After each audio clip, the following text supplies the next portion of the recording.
I'm talking to you on Skype on, and I'm using the other phone to record our conversation.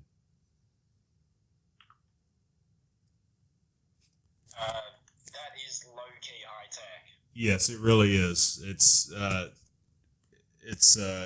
basically what I think how hackers do things. Freakers.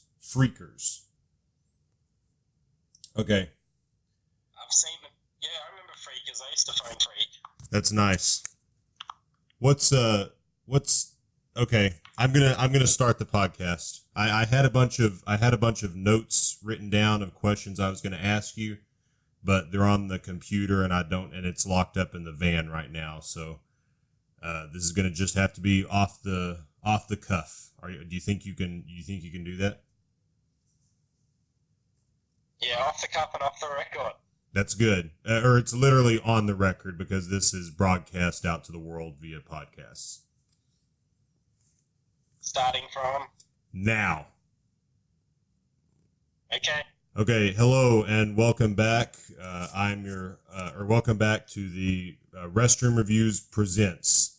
I'm your host, Danny Star Wars Ball, and this is the Anti-Cyberbully Network Squadcast, the official Squadcast, and I'm joined here today by my friend and colleague, Micheal Wheelhouse.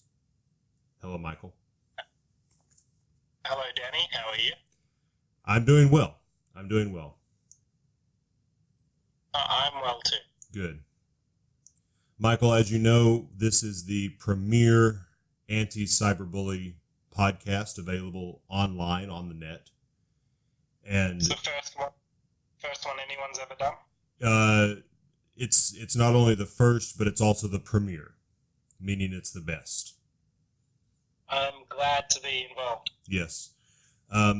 As a matter of fact, and I'm glad that we had now our listeners who are astute listeners may notice that Micheal has what appears to be some sort of speech impediment or some sort of malady with his speech. But I can assure you that it is not a speech impediment, but it is actually an accent. My friend Micheal is from the country of Australia. Is that correct? Australia. Yes, Australia. Australia. Right. Now, Micheal, as I was preparing for this podcast, one question is imminent in my mind, and that is: Are you able to see the Sydney Opera House from where you're standing right now? If I squint very hard, if I squint extremely hard, I could probably see one of the tips of the crests. Wow, that is. I'm over probably 400 miles from it.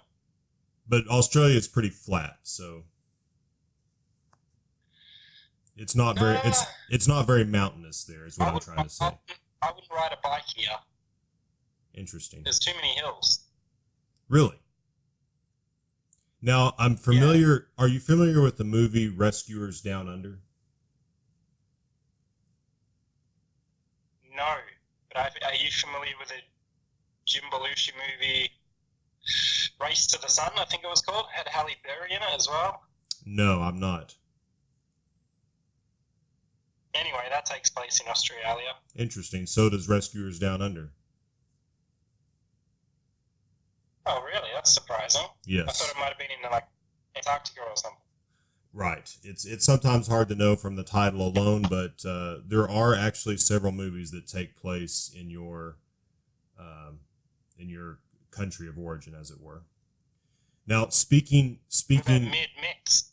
Ah, yes. Now mid-mix. Mucinex?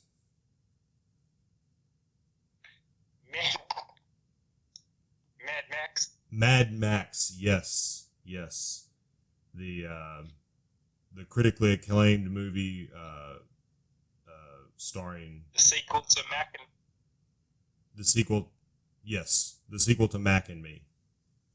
I've never seen that movie either. I'm actually starting to realize I don't think I've ever seen any movies about Australia unless they're animated and unless they're Rescuers Down Under. Have you seen Ferntree Gully? Yes. Yes, I have. Oh, well, that's another one. Did that take place in Australia? Also animated. Also animated. Yeah, it takes place in Australia. Interesting. Well, then this podcast is going to be a journey not only into the world of cyberbullying, but also into the world of information about Australia. Absolutely. Your listeners are going to be very educated today. Well, that is what we're here for. We're here to educate, and we're here to teach as well. So, Michael, speaking of the land down under, as it were, I'm glad that we were able to talk at this time because, as is in everyone's mind, I would like to get your feedback on the recent tragic events that unfurled recently. I'm speaking, of course, of the Christchurch mosque shootings, which I think you'll agree are probably the worst cyberbully attack, at least in modern history. And I just wanted to get your feedback as an Australian about really what your thoughts are on this horrific attack that was perpetrated on your homeland, there in your home country of Australia. Yeah, that was very close to home, being in Australia. And the mosques, they were attacked without reason via the internet. There's no need for it at all. Like, there's cyberbullying. Yes. And then there's cyberbullying. Right. And that guy, well, he cyberbullied the shit out of those people in the mosque. Yes. And I just don't think they were prepared for that kind of cyberbullying. No. There is prevention. I don't think they were ready for it, and I don't think anyone should do that kind of cyberbullying. No, I agree. I think it's my stand, and I'm glad to hear you make that brave stand as well, that yes, this particular form of cyberbullying is, I'm just going to go ahead and say that it's off limits. It's off limits. It's off the limiter. Yes. Like, the limiter's broken now. Like, the limiter yes. is breaking. It's come loose. Cyberbullying. Yes, you are absolutely correct. You're absolutely correct. Now, for our listeners, our guest, Michael, is, of course, referring to the limiter that Australian police place on all Australian vehicles that prevent the drivers from traveling faster than I believe is it 55 miles per hour or 80 kilometers per hour? Correct. Okay. 88. 88 kilometers per hour. Kilometers per hour. Yes. I'm glad that they have safety in mind for you there. Michael, are you familiar with Nancy? Nancy Reagan? No. No. No, the Nancy comics. The Nancy comics. No, are they your favorite comics? They are. Would you consider yourself a Nancy boy, which is what they call themselves? Yes, I would. In fact, I am very much a Nancy boy. Yes, and I can say that. Tell that just by this. I appreciate your candor, and I'm not ashamed of that because Nancy is an excellent comic, and I think our listeners agree. It probably seems like it's got some very valuable themes to share amongst it, but I don't have time to talk about Nancy at the moment. We need to get to the crux of this. What is the crux, Michael? The podcast. Get back to the podcast. This is the Nancy books. The Nancy books, unless they're going to say the word "tain" in them, I don't want to hear them. Well, they are going to say that word because they will entertain you.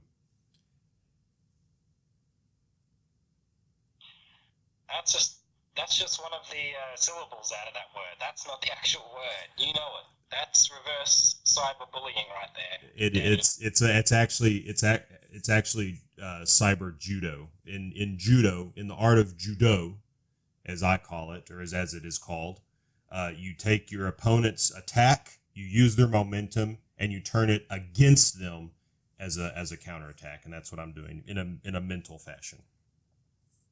Similar to the mosques. Correct. And while I disagree with his methodology, or while I disagree, let me rephrase that carefully. While I disagree with his reasoning, I agree 100% with his methodology. And I don't think I could say that any better. In this comic strip here, first published in 1954, in the first panel, we have the titular character, Nancy. She's watching a television screen, and pictured on the screen is a man holding a bird on his finger. And Nancy, she's saying, "Boo!" And in the second frame, she continues saying, "Boo!" And in the third frame, Nancy's aunt, Fritzy, she comes in and she says, "Why are you booing that nice old man?"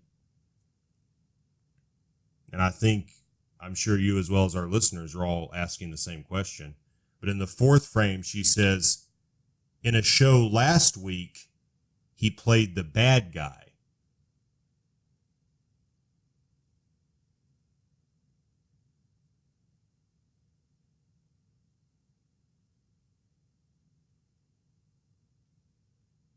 Five out of five.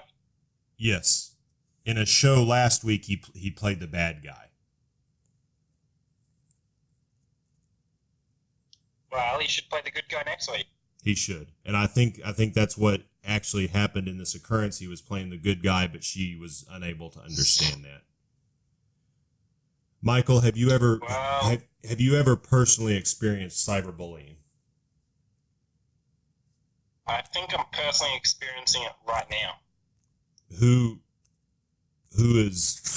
would be perpetrating this act?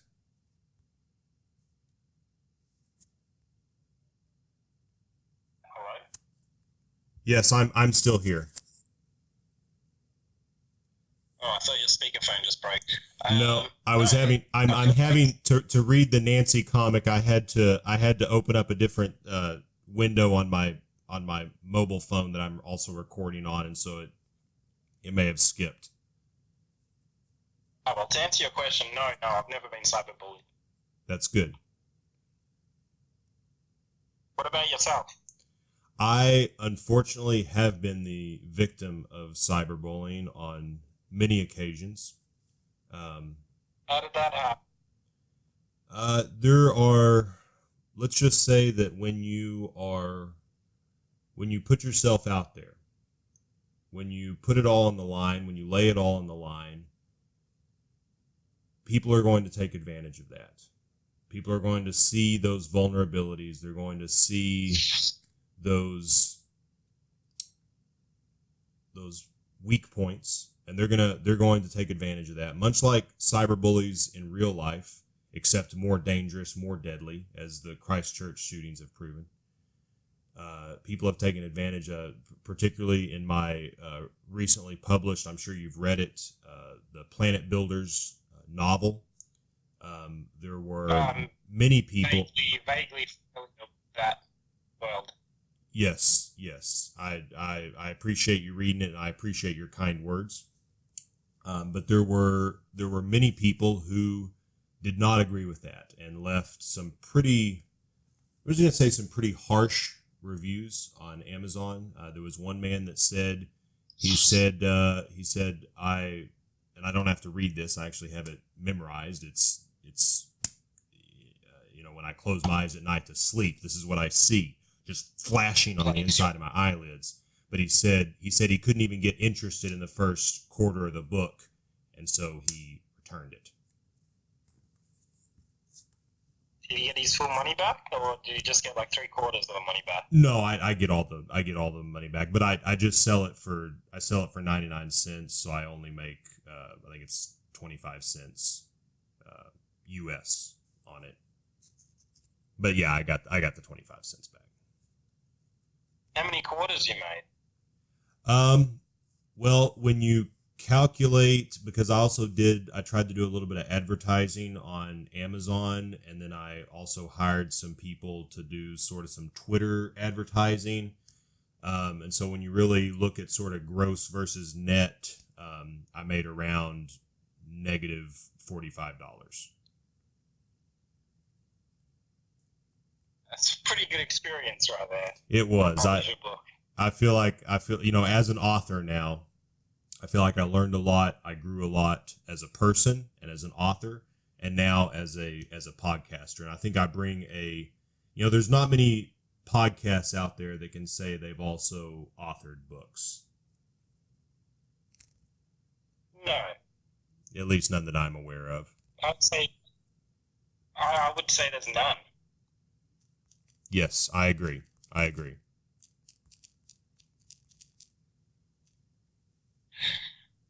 What's the weather like there? The weather today, thank you. This podcast is growing great, by the way. Thank you for asking about the weather. The weather here, I invite you on, and my thinking is that you could bring a sort of a life and a vibrancy. I thought that sort of the down under surfer, sort of a Crocodile Dundee type of character would be just what this podcast needed to really give it a breath of fresh air. And now you're asking me about the weather.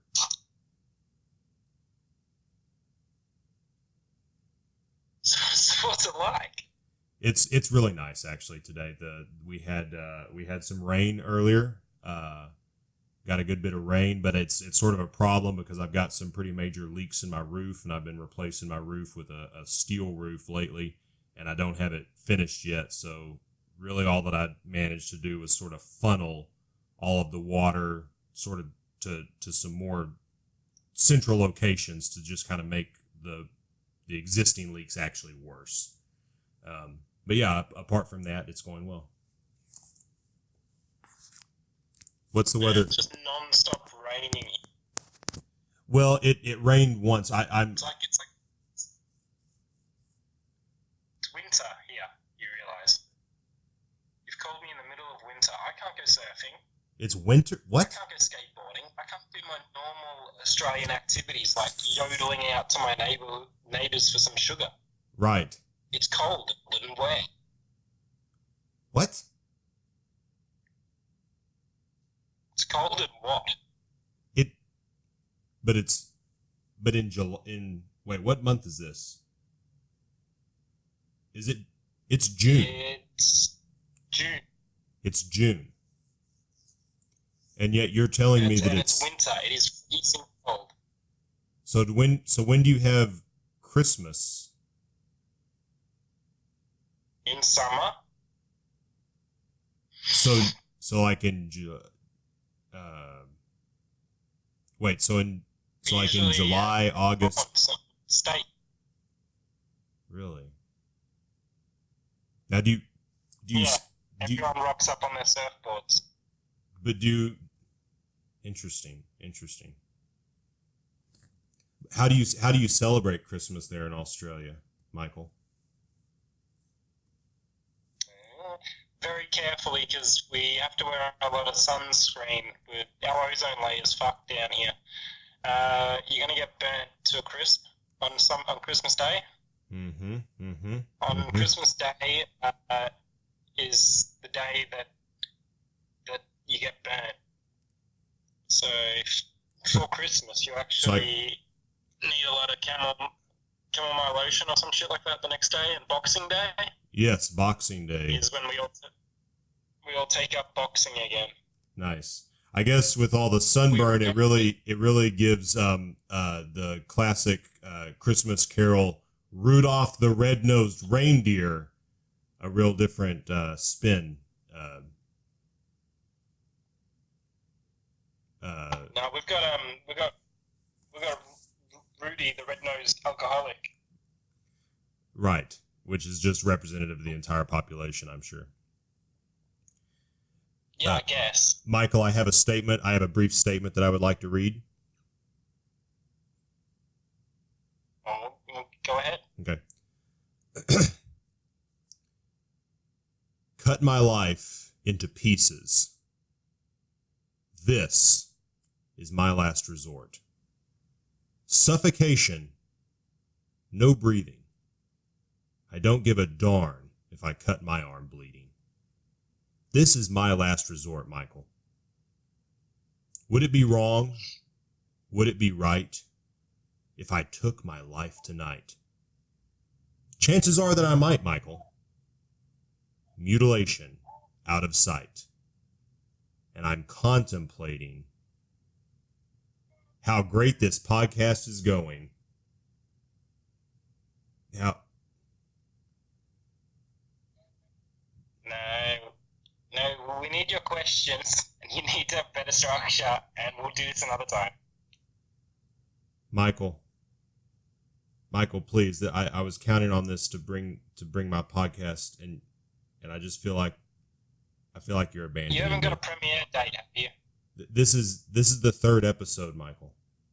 We're well on our way. This is you hook people in with the first, you get them curious with the second, and the third, Michael, is the clincher. I was counting on you. Now, I would name it number 4 and make them question what number 3 is. Michael, I was counting on you. I was depending on you, and you've let me down. You didn't even talk about putting shrimps on the Barbie. You've given me nothing here. You've given me nothing. I've done a big didgeridoo, haven't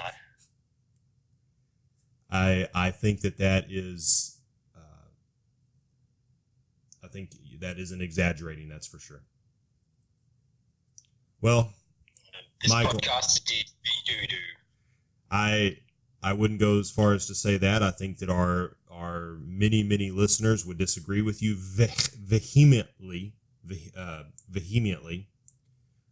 And I can only look forward to perhaps on our next podcast together that you will have sort of your act together a little better, a little more prepared, a little more ready to go, and yeah, I look forward to our future podcast together.